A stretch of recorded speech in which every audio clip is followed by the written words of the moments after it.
कभी तो आपके दिमाग में ये ख्याल जरूर आया होगा कि दिन रात कैसे बनते हैं और दिन के पीछे रात क्यों होती है, जबकि 2 दिन के बाद एक रात क्यों नहीं आती। दिन और रात छोटे बड़े क्यों होते हैं, सर्दी गर्मी वर्षा की ऋतुएं कैसे आती हैं। ये ऐसे कई सारे सवाल है जो आप इनका जवाब तलाश रहे हैं। हम आज इस रिपोर्ट में इन सारे सवालों का जवाब देंगे, तो आप इस रिपोर्ट के अंत तक जरूर बने रहिएगा। हेलो दोस्तों, मैं हूं आपका दोस्त सुरेश कुमार। आप देख रहे हैं रहस्य टेलीविजन यूट्यूब चैनल। हर क्षेत्र के नॉलेजेबल वीडियो पाने के लिए अभी सब्सक्राइब करें, घंटा दबाएं। दिन रात कैसे बनते हैं? दोस्तों, हमारी पृथ्वी एक ऐसा खगोलीय गोला है जिसका अपना कोई खुद का प्रकाश नहीं है। पृथ्वी का आधा भाग जो सूर्य की तरफ रहता है, उस पर सूर्य की किरणें पड़ती है जब यहाँ पर दिन रहता है, और पीछे वाला भाग जो पीछे की ओर रहता है वो प्रकाशहीन होता है, जिस वजह से यहाँ पर रात होती है। दिन के पीछे रात और रात के पीछे दिन क्यों होता है?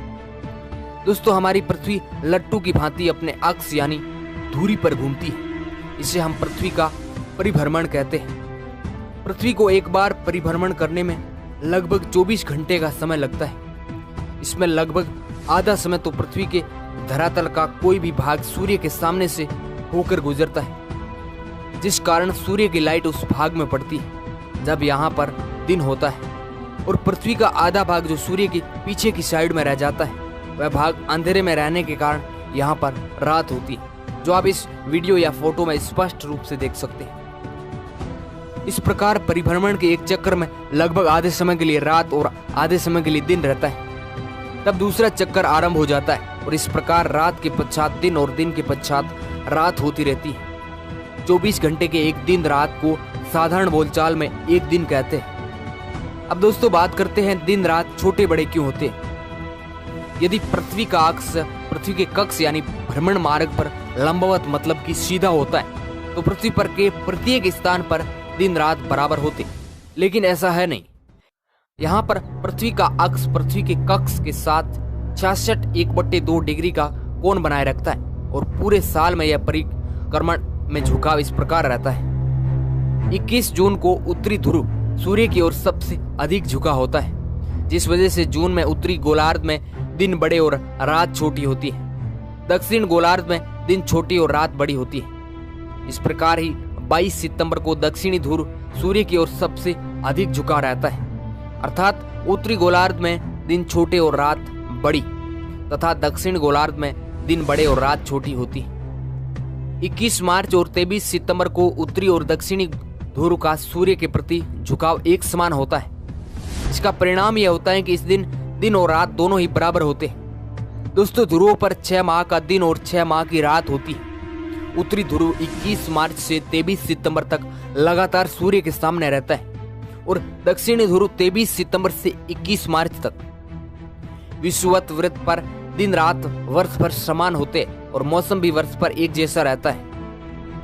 अब बात करते हैं ऋतुएं कैसे बनती है। वर्षा ऋतु कैसे आती है, सर्दी ऋतु कैसे आती है, ये सारी ऋतुएं कैसे बनती है। दोस्तों, पृथ्वी एक वर्ष में सूर्य का एक बार परिक्रमण करती है। इस परिक्रमण में अक्ष का झुकाव सदा अपने समांतर रहता है। 21 मार्च को सूर्य विषुवत वृत्त पर लंबवत चमकता है। 21 जून को 23.1/2 डिग्री उत्तर में कर्क वृत्त पर सीधा चमकता है।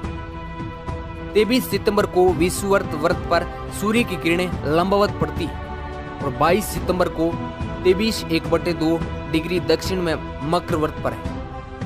दोस्तों, इसका परिणाम यह निकलता है कि उत्तरी गोलार्ध में मार्च में बसंत ऋतु होती है, जून में ग्रीष्म ऋतु, सितंबर में शरद ऋतु और दिसंबर में शीत ऋतु होती है। दक्षिण गोलार्ध में ऋतुएं इसके विपरीत होती है। ग्रीष्म ऋतु में दिन लंबे होते हैं, रात छोटी। शीत ऋतु में दिन छोटे और रात लंबी। बसंत और शरद ऋतु में दिन रात बराबर होते और मौसम सुहावना होता है। दोस्तों, दोपहर को सूर्य की किरणें लंबवत पड़ती है, परंतु प्रातः और साय में यह किरणें तिरछी होती है। यही कारण है कि दोपहर को हमारी छाया छोटी होती है, परंतु सवेरे और शाम के समय बड़ी होती है। इस प्रकार ग्रीष्म ऋतु में सूर्य दोपहर के समय शीत ऋतु की अपेक्षा अधिक लंबवत होता है। लंबवत मतलब कि सीधा। अतः ग्रीष्म ऋतु में साय यानी हमारी छाया छोटी होती है, और शीत ऋतु में लंबी होती है। एक और बात ध्यान देने योग्य है कि सूर्योदय के समय गर्मी हल्की होती है। ज्यों-ज्यों सूर्य आकाश में ऊपर उठता है और गर्मी बढ़ती जाती है। दोपहर के समय सूर्य सबसे अधिक ऊंचाई पर आ चुका होता है और फिर ढलने लगता है, परंतु गर्मी अभी भी घंटा 2 घंटे बढ़ती जाती है। कारण यह है कि सवेरे से दोपहर तक धूप की बहुत सी गर्मी पृथ्वी में एकत्रित हो चुकी होती है और दोपहर के पश्चात भी सूर्य अभी घंटा 2 घंटे लगभग सीधा ही चमकता है, जिससे पर्याप्त मात्रा में और अधिक गर्मी होती रहती है और गर्मी और तेज कर देती है। फिर सूर्य और अधिक ढल जाता है, तब धूप में बहुत कम गर्मी रह जाती है। इससे शाम के समय में ठंड हो जाती है। रात को भी आधी रात के पश्चात आधी रात की अपेक्षा अधिक सर्दी हो जाती है। ठीक इसी प्रकार ऋतुओं के विषय में होता है। हमारे यहाँ जून में सबसे अधिक गर्मी न होकर जुलाई का मास सबसे अधिक गर्म होता है और शीतकाल में दिसंबर की अपेक्षा जनवरी में सर्दी अधिक पड़ती है। तो दोस्तों, यह था प्रकृति का चक्र।